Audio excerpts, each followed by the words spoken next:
খাবারের টেবিলে এখন স্বস্তির বদলে হিসাব নিকাশ। যুক্তরাষ্ট্রের অনেক পরিবারের বাস্তবতা যেন এমনই।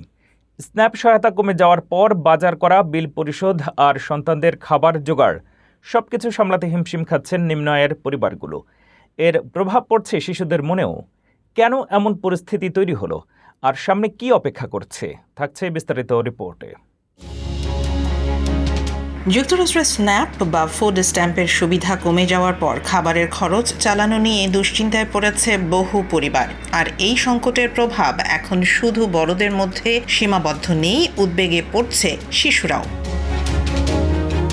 অনেক পরিবারের শিশু এখন মাকে প্রশ্ন করছে, মা আমরা কি ঠিক আছি? কারণ ঘরে খাবার কমে আসছে অথচ বাজারের খরচ কমছে না। প্রতিবেদনগুলোতে উঠে এসেছে স্ন্যাপ সুবিধা কমে যাওয়ার পর অনেক পরিবারকে খাবার কেনা এবং অন্যান্য জরুরি খরচের মধ্যে বেছে নিতে হচ্ছে। কেউ বিদ্যুৎ বা গ্যাসের বিল পিছিয়ে দিচ্ছেন, কেউ আবার খাবার কিনতে ক্রেডিট কার্ডের উপর নির্ভর করছেন। অনেক পরিবারকে আগে যেখানে সপ্তাহের বাজারে পছন্দের খাবার কেনা সম্ভব হতো, এখন সেখানে শুধু প্রয়োজনীয় খাবারই সীমাবদ্ধ থাকতে হচ্ছে।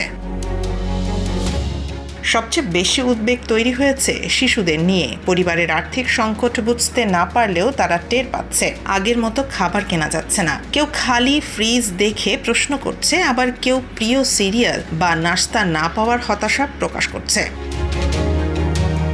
খাদ্য সহায়তা কমে যাওয়ার পাশাপাশি নতুন কর্মসংস্থান সংক্রান্ত শর্ত কিছু পরিবারের ওপর চাপ বাড়িয়েছে। ফলে কেউ স্ন্যাপের সুবিধা পুরোপুরি হারিয়েছেন, আবার কেউ কম সহায়তা পাচ্ছেন। সমালোচকদের অভিযোগ, এই পরিবর্তনের সবচেয়ে বড় চাপ পড়ছে নিম্ন আয়ের পরিবার ও শিশুদের ওপর। তবে ট্রাম্প প্রশাসনের দাবি, স্ন্যাপ এ অপব্যবহার কমিয়ে কর্মক্ষম মানুষকে কাজে উৎসাহিত করাই এসব পরিবর্তনের মূল উদ্দেশ্য।